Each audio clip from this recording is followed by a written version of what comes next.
Welcome to the Eagle Heritage Project podcast, where we share the stories of individuals who have helped shape the history and the spirit of Embry-Riddle Aeronautical University.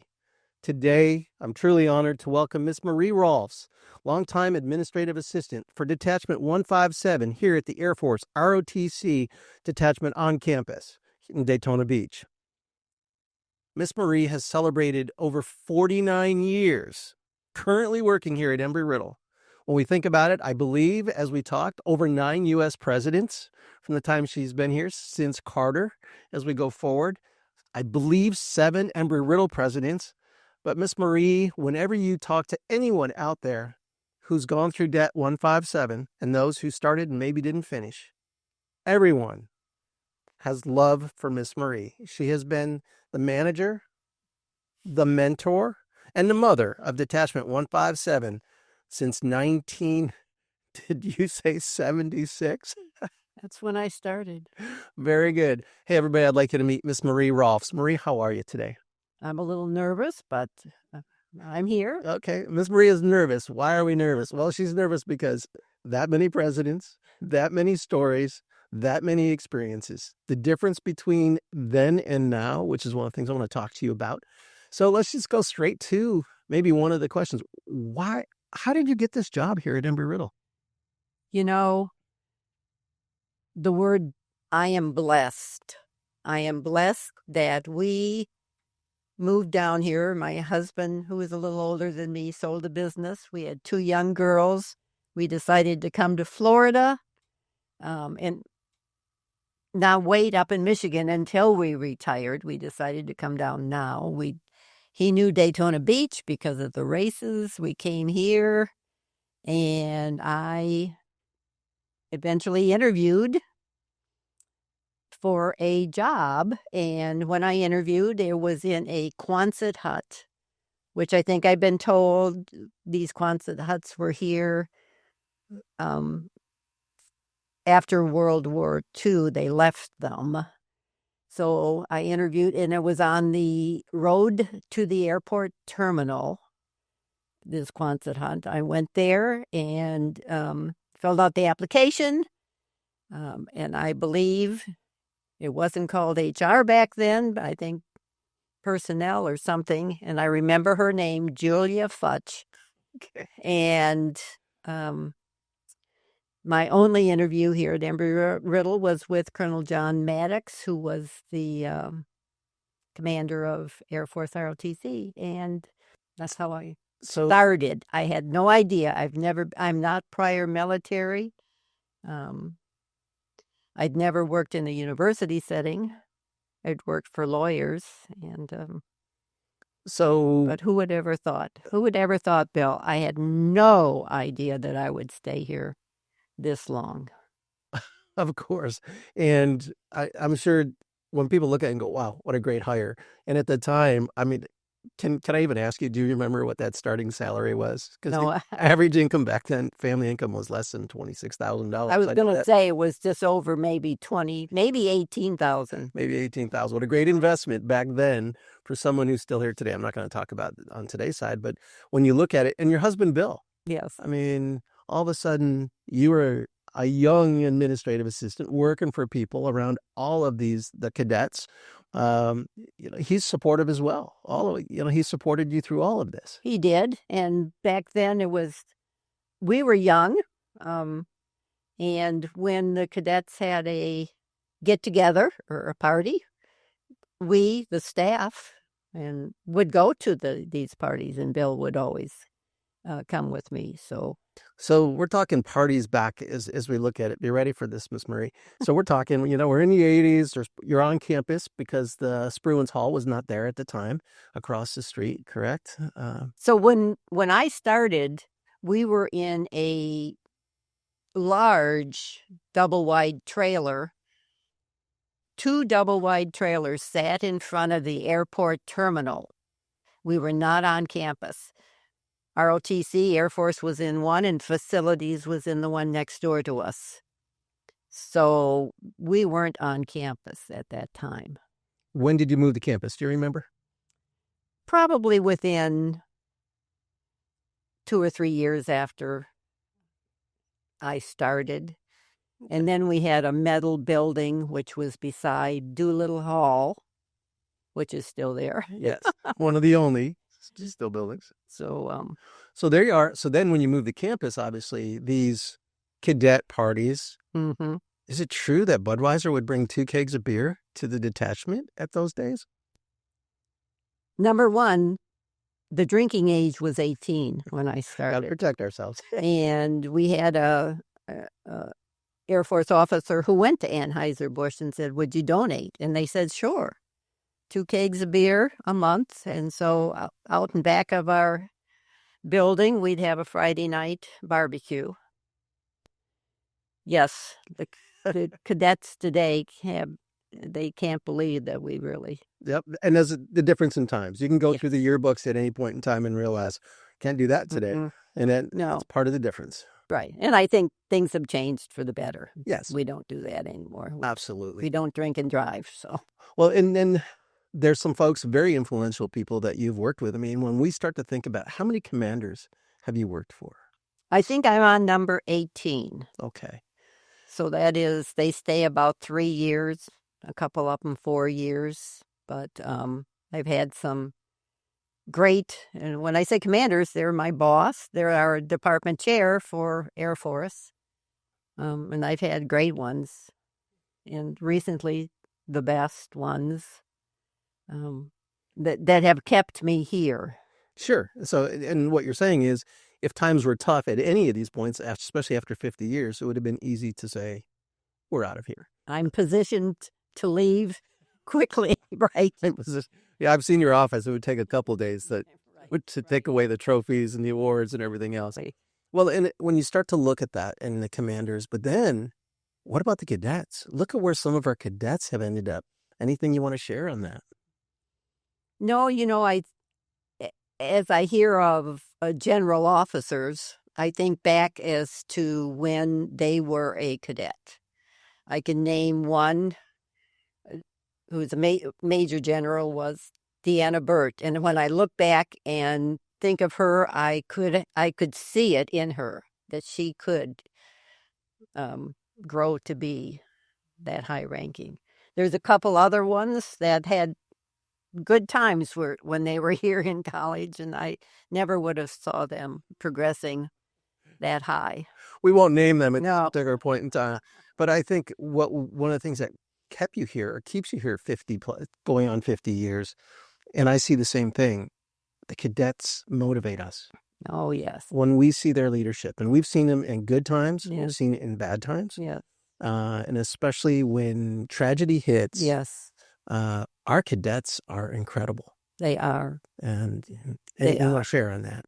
And you're right. They keep me here. They keep me young. They are a joy to me.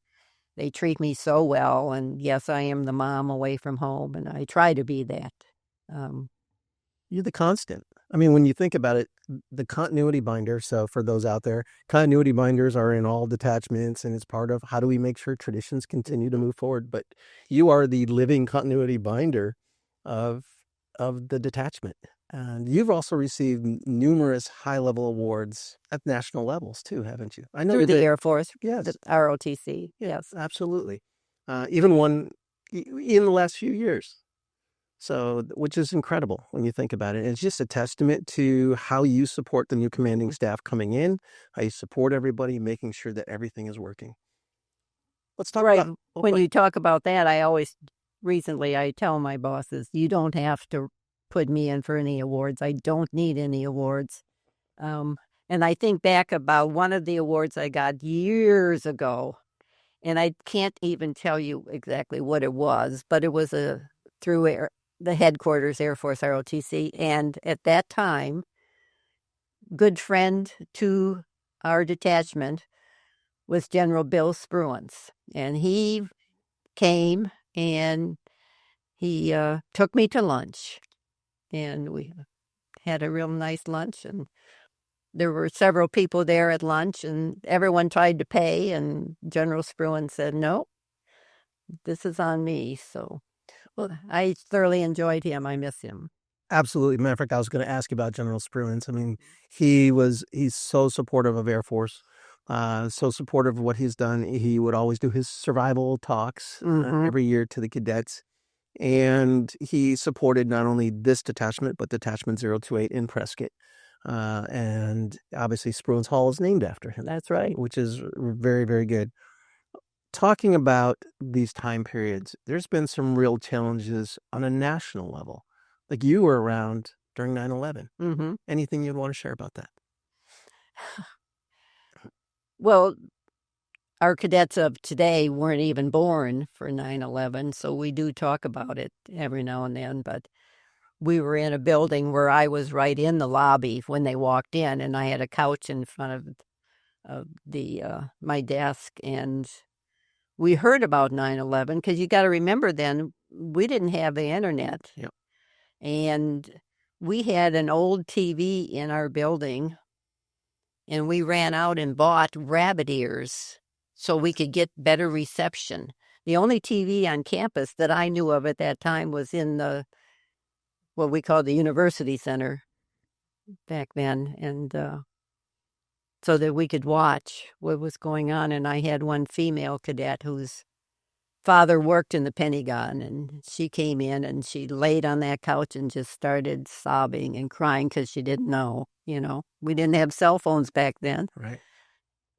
Or if they did, we didn't know. I don't remember. So it was a tragic time, but it was also a time that brought the cadets together, brought the campus together, actually, and brought the country together in different ways.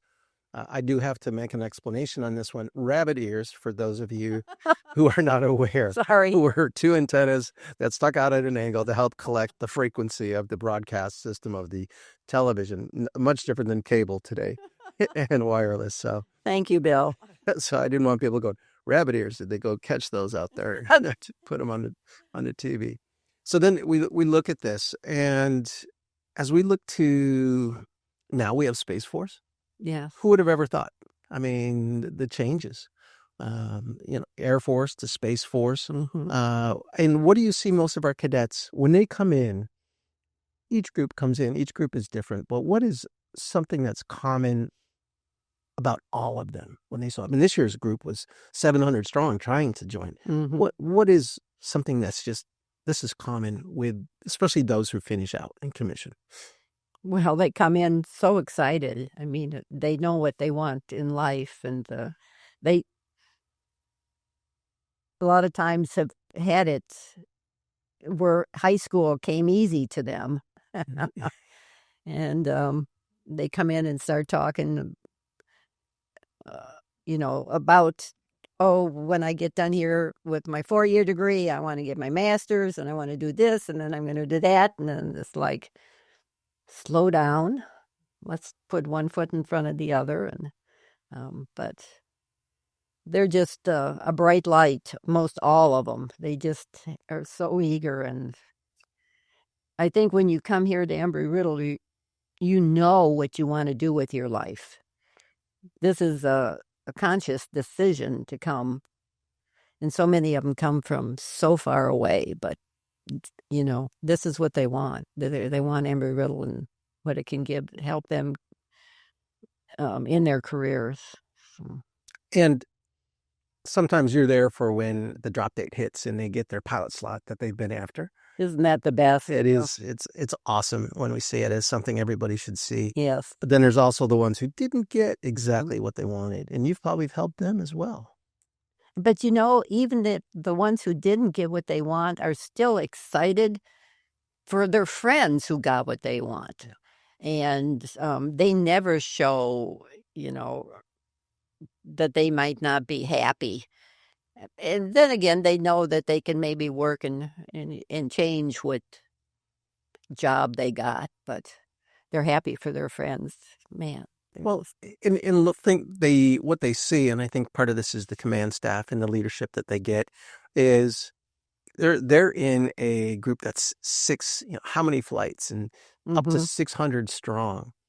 So they know in a smaller ROTT detachment somewhere around the country, they might have been the top person. They would have. Yeah. Here, They're within the top 100 people. I mean, it's incredible. You're totally right. And we see them Mhm. work each other and support each other through everything, which is absolutely incredible. It is.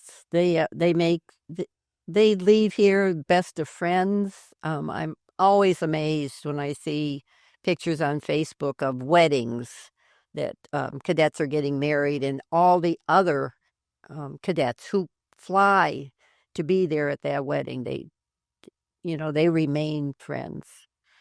So, speaking of remaining friends, how often were you and Bill invited to weddings?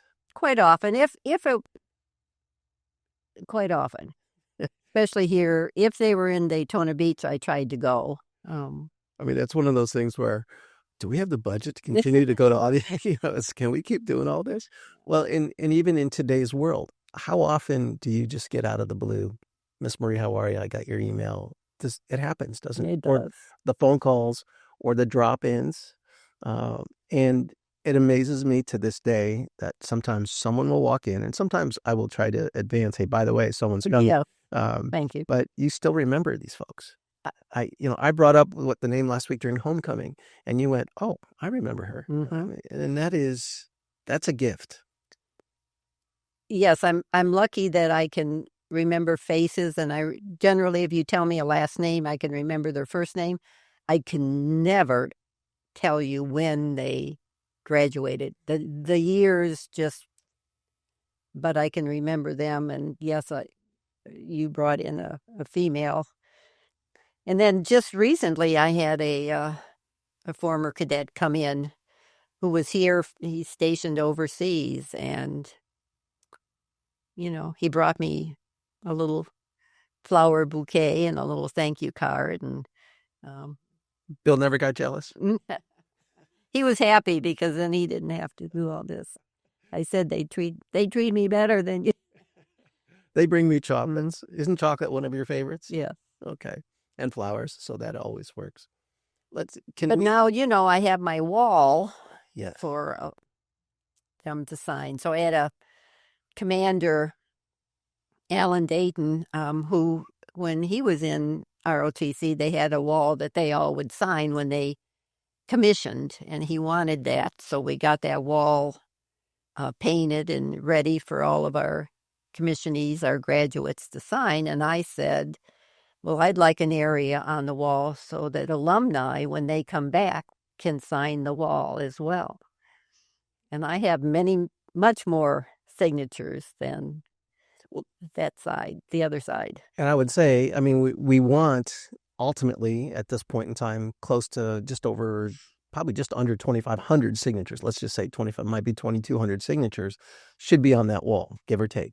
And I think when I see the wall, it's a large space. There's got to be 250, 300. I would say so. Over the last 3 years, which is really good. This is a call out. If you're watching this podcast and you're part of Detachment 157 commissioned here, you might want to come back and sign that wall. Right. How's that? We'll do a little commercial for the wall. That's right. But the wall might change too, because there's a new building coming in addition, correct?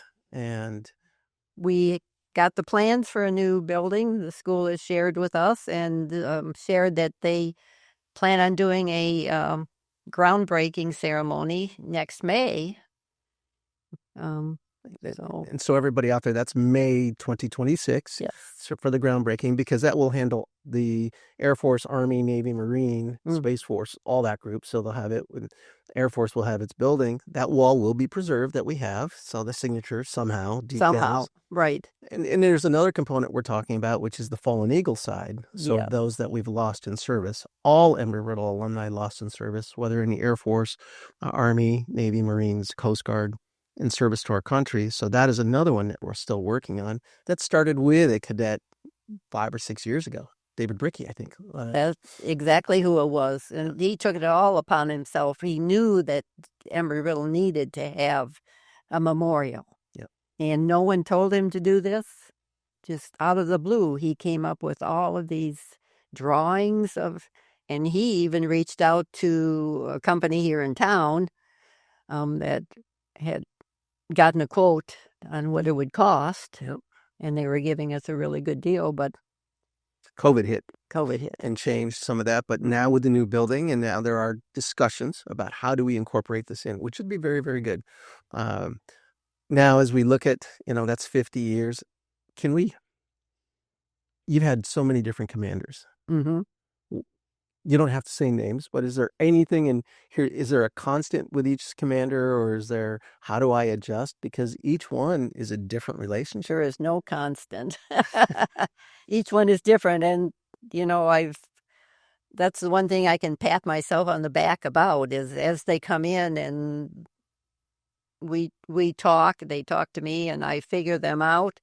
I've been able to adjust to do, to be what they need me to be. When we go back to it, right now you're using the computer, you're using the internet. When you started all this was a typewriter. This was pen and paper. This was a ledger sheet. This was all stubby pencil work, quite frankly, when you first started, and keeping continuity going forward. Because now the big events for ROTC, if people aren't aware of it, commissioning is the biggest. And that's twice a year. And sometimes there's some in between. And you always have to make sure that's set. We just did a 50th anniversary, which was a huge success on campus. But every year you have the drop dates, you have the dinners, you have the dining outs. Mm-hmm. Award ceremonies coming up. Yeah. There's a lot. There's a lot of, right. It's hard to keep track. Event planning is part of my job. Which you learned over these 50 years very, very well. Yes.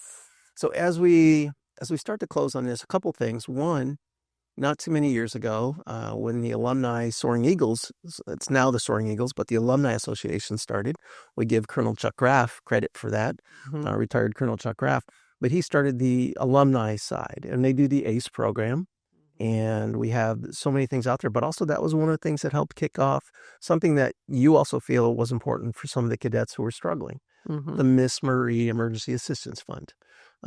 Should we talk about that a little bit? Right. Well, going to the alumni side, for years, I knew that we had so many who have graduating commission through our Air Force that I thought we should have our own alumni association, but I had no idea how to start something like that. And I personally thought, the school's not going to want us to do this on our own or off. But then we met you. I'm sorry. And you helped. And like Chuck Graff took the reins, but both of you got this alumni association going, and it's been great. And through that came the idea of the Miss Marie Assistance Fund. Well, and it was part of the thing. It's to help, the cadets who all of a sudden have a hardship. Yep. Whether it's a financial hardship, car broke down. We've had car breakdowns. We have cars stolen and destroyed. We've had people that lost all their supplies in fires. Yeah. We've had people who've lost a family member, didn't have the finances to get back. Yes. And this is what the Assistance Fund is for. It is, and it's just a little, in our lives, it's a drop in the bucket. But for a young college student who doesn't have assets or even a credit card in some cases, just $800 or $1,000 helping them fix a car. Yeah. You would think you and I would get our credit card out and go do it, but they have no resources. All right, so now we jump. And that is to support students, and that is still a fund that still goes. It's raised over $28,000, and there's that will continue to go forward, and that's a plus. And now, one of the things that happened in the community that probably makes your life easier is we have a Costco now. Oh, because how often do you go to the store and buy peanut butter, bread, everything? How long have you been doing that? We've been in our current building over 20 years, and which is across the street from the main campus. Yes. From the student union. And I saw that our cadets would come into the building, they'd go to class, but they stay there, and they have offices in our building. They run the cadet corps. Yeah.